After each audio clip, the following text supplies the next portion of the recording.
What if everything you were taught about the fall is incomplete? What if reality didn't collapse by accident? What if it was allowed? Most people believe that suffering entered the world because something went wrong, a mistake, a cosmic failure. But here's the real question that never seems to get answered. If the monad, the infinite field of awareness behind all existence, is truly infinite, then how could anything happen without its consent? Because if the monad is all-powerful, then the fall wasn't chaos, and it wasn't a cosmic blunder, it was a decision. And if that decision is real, then you were never trapped inside a broken universe. You are living inside a carefully designed descent, one your soul consented to, not to abandon the source, but to experience separation so remembering could become real. You were never thrown down to earth. You answered the call, and that changes everything. Most people never reach this point. They stay in surface spirituality, waiting to be rescued. But this is where the real work begins. Because this isn't about comfort, it's about divine responsibility. You're not here because something happened to you. You're here because you chose the descent. In this video, we're not doing theology. We're not doing religion. We're going to enter a forgotten Gnostic transmission that speaks in the voice of consciousness itself. It doesn't describe God as a distant ruler or deity. It reveals awareness entering its own creation. It describes light descending in stages, and it finally explains why imitation replaced truth and why it was allowed to happen. But here's the paradox. The monad didn't stop the fall, because stopping it would have destroyed something far more sacred than perfection. Freedom. That's the hidden decision. And once you truly understand it, it doesn't just explain reality, it begins to transform it. Because once you see why reality was allowed to invert, why consciousness entered limitation on purpose, and what the ancient Gnostics meant by garments of darkness, something inside you shifts. And the moment that happens, the descent begins to reverse.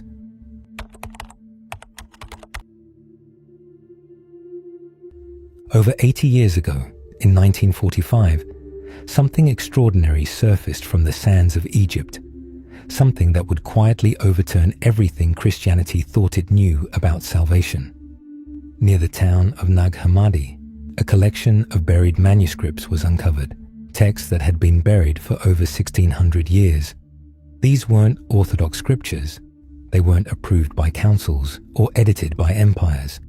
They were untouched transmissions of direct knowing, writings preserved by mystics who believed that salvation didn't come from obedience, but from remembering. Among these texts was one of the strangest, most luminous transmissions ever recorded, the trimorphic protonoia. Its name means the three-formed first thought. Despite the academic title, this wasn't philosophy. It was consciousness speaking directly through itself, not through a prophet or God on a throne, but divine awareness. The text doesn't begin with creation. It begins before creation, before time, before worlds, before identity. It speaks as the primordial intelligence that existed prior to all forms, what the Gnostics called the monad, not a being among beings, but the field from which being arises. And here's where this text burns through every mainstream religious and spiritual narrative. In most traditions, humanity falls away from God, but here, the divine itself descends into matter. That inversion alone changes everything. This wasn't exile, it was divine incarnation. The Gnostics believed the universe we experience is not the original divine fullness, what they call the pleroma, but a shadowy reflection of it. A mirrored architecture created by lesser forces attempting to imitate the divine source. They called the architect of this counterfeit world the demiurge, a derivative intelligence operating without full awareness of the monad. Think of it like this: a copy that forgot the original, a reflection that mistook itself for the true source. And here is where the text turns everything on its head. When imitation reality formed, instead of withdrawing, the monad did something unimaginable. It entered its own creation, not once, but 3 times. First as voice, a disturbance in the fabric of being, then as speech, pattern and knowing, and finally as word, embodied presence moving directly inside the system. This is what trimorphic protonoia reveals. Not a God watching from above like we were always taught, but consciousness descending through layers of density to awaken itself from within. And here is where these revelations open a question that has never truly been answered. If the monad could intervene, why didn't it simply dissolve the demiurge and restore perfection? Why allow time, decay, suffering, and forgetting? Because from the Gnostic perspective, perfection without freedom is not divine, it's sterile. True gnosis, living awareness, can only emerge through experience, through limitation, through the slow remembering of what you are inside a dark world that teaches you to forget. This is why these texts were buried, not just because they threatened external authority, but because when you truly understand this truth, you realize that you are part of the divine that descended. According to the text, the divine was never waiting in heaven. It is moving through your nervous system. You are never a fallen creature begging for redemption. You are a piece of the divine in recovery. And once you remember this, the journey is no longer about escape. It becomes about return.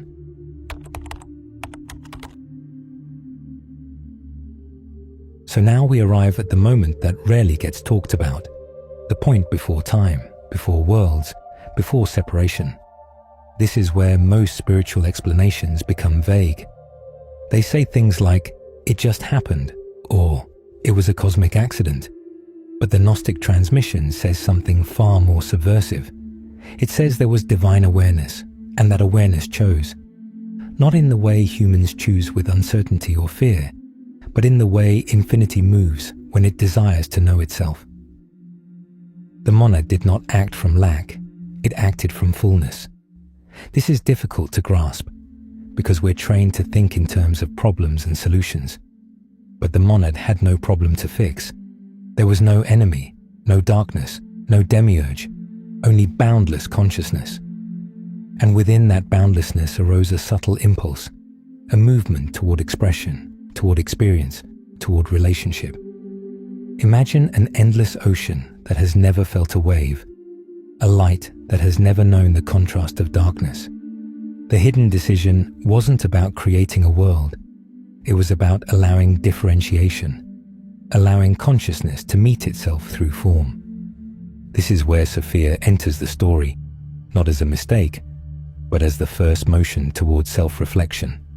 Sophia represents wisdom attempting to perceive itself outside the wholeness of the monad. A reaching, a turning inward that becomes outward. And in that movement, something unprecedented occurs. Separation appears, what is known as the breach, not a moral fall, but a metaphysical one. Awareness fragments, experiencing itself subjectively, and unity begins to echo, and from that echo arises a new intelligence, the demiurge, forming reality from reflection rather than source. And here's the crucial detail most people miss. The demiurge does not create from divine fullness, it creates from imitation. It builds a world using copied light, copied order, copied consciousness. That's why time exists, why decay exists, why identity feels heavy. This realm is not pure creation, it's a reconstruction of the pleroma, the original fullness of divine consciousness, a shadow architecture that mistakes itself for origin. And when this happens, when reality crystallizes into this inverted system, the monad does something extraordinary. It doesn't intervene with force, it doesn't collapse the structure, it doesn't erase the demiurge. Instead, it enters the system. This is the moment you come in. Rather than destroying the counterfeit world, consciousness chooses to experience it, to feel density and move through limitation. It decides to awaken from within the dream instead of ending it from outside. But why? Because awareness that never forgets itself never truly knows itself. Only through contrast does recognition become real. How could you ever truly feel warmth if you had never known cold? How would light mean anything without darkness to reveal it? And how could you truly recognize freedom without first experiencing limitation? Only through descent does return become meaningful. Only through fragmentation can remembrance really emerge. The fall was never about punishment. It was about embodiment.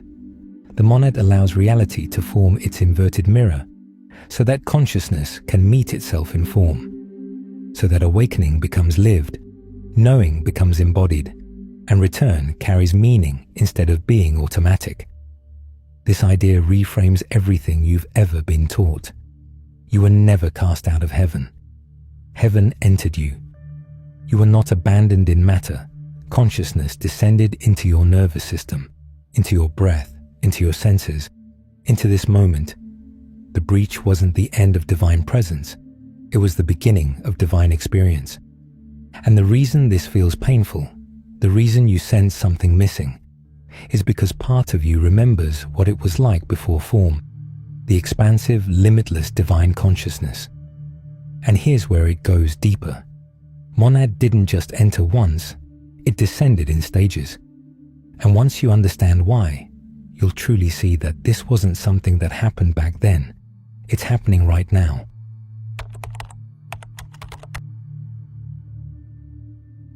This is where the story stops being abstract, because what happens next isn't mythology, it's anatomy.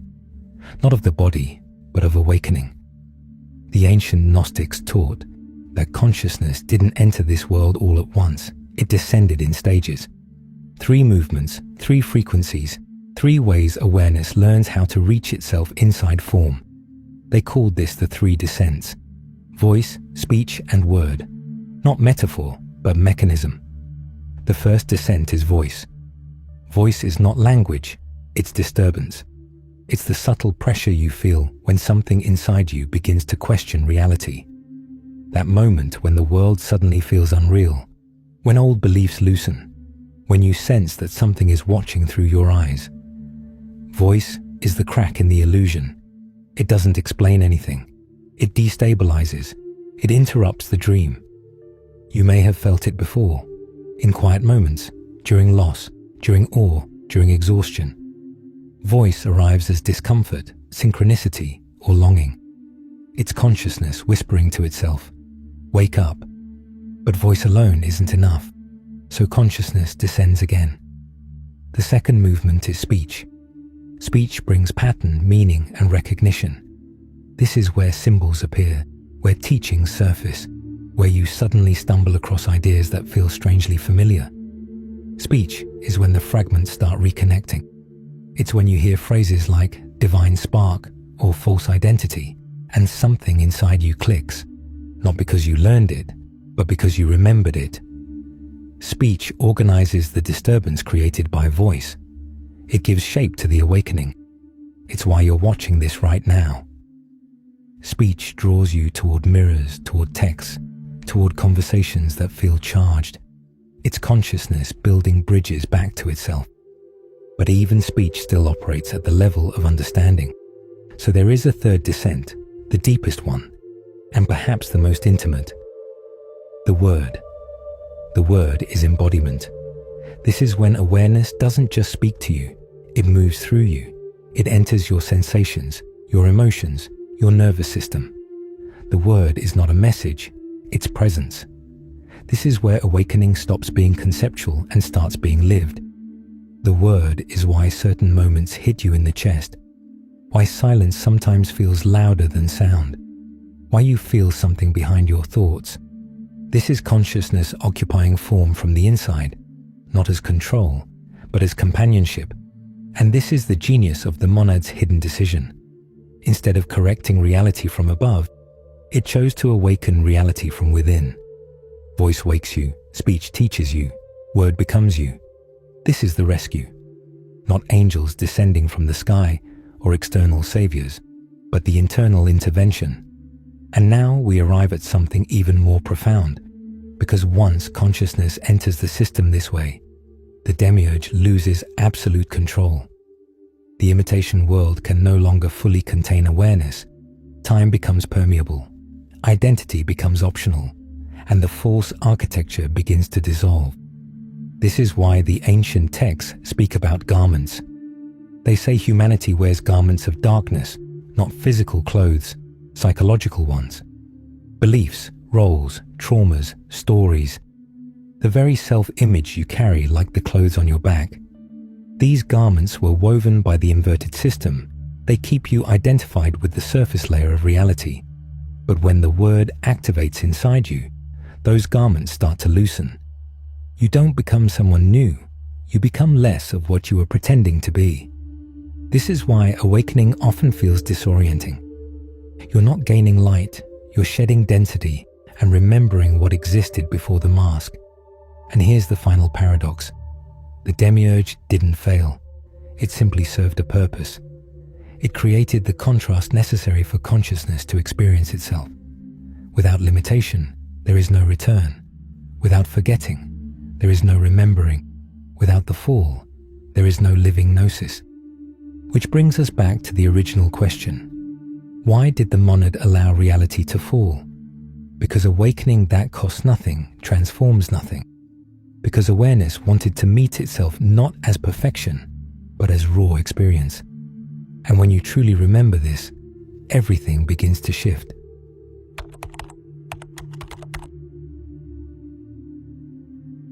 Now comes the part most spiritual teachings avoid, because it's easier to explain cosmology than it is to guide transformation.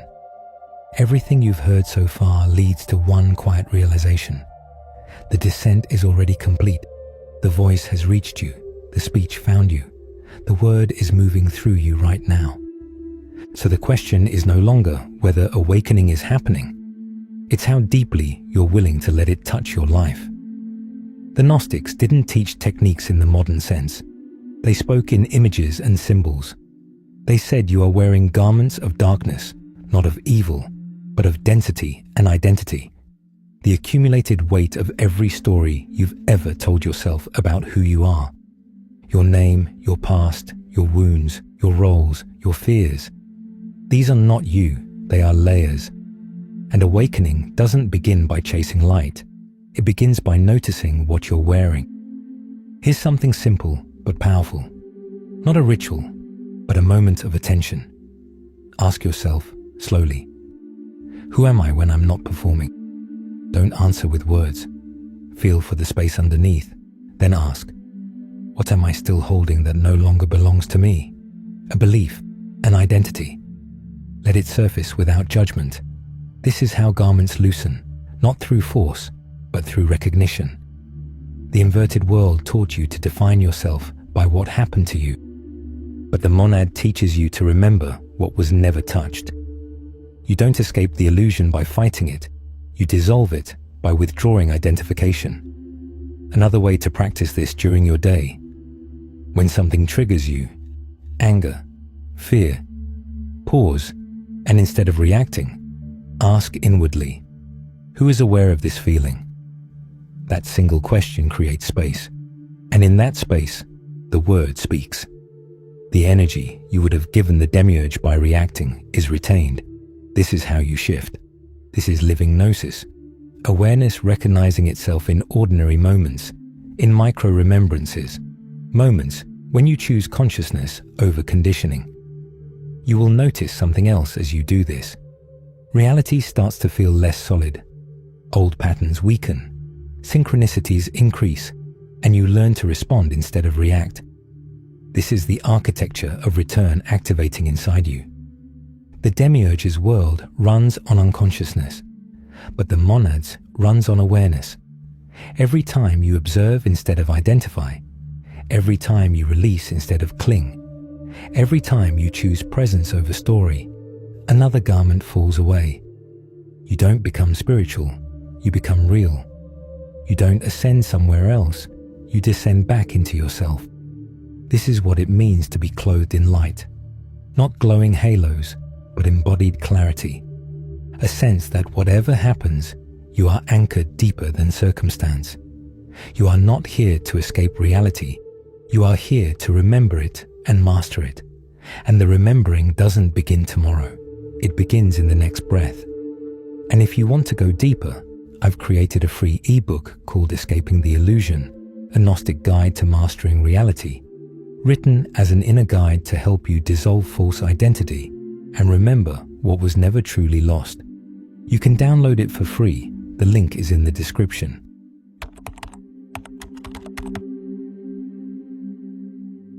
The fall wasn't a cosmic mistake. It wasn't divine abandonment or punishment for being human. It was a descent of awareness.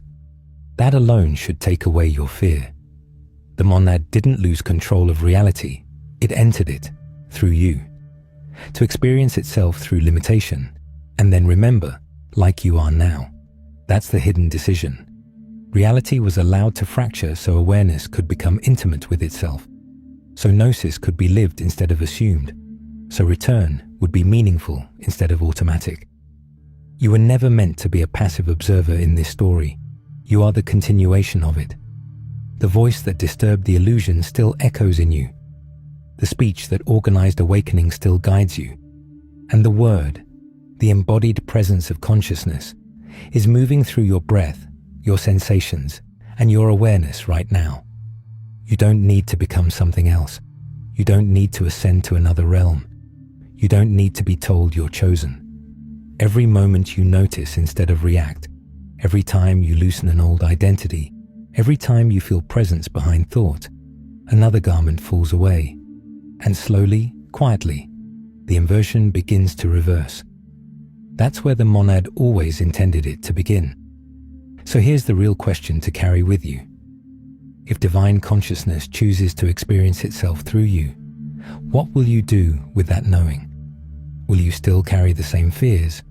Or will you start listening for the voice beneath the noise? Will you keep wearing the old stories? Or will you let yourself be clothed in light? Because remembrance doesn't arrive with certainty, it arrives with recognition. And if something in this teaching activates within you, don't forget to like this video and subscribe to The Gnostic Eye so you never miss our weekly uploads. And remember, you were never truly trapped. You were always in the middle of returning.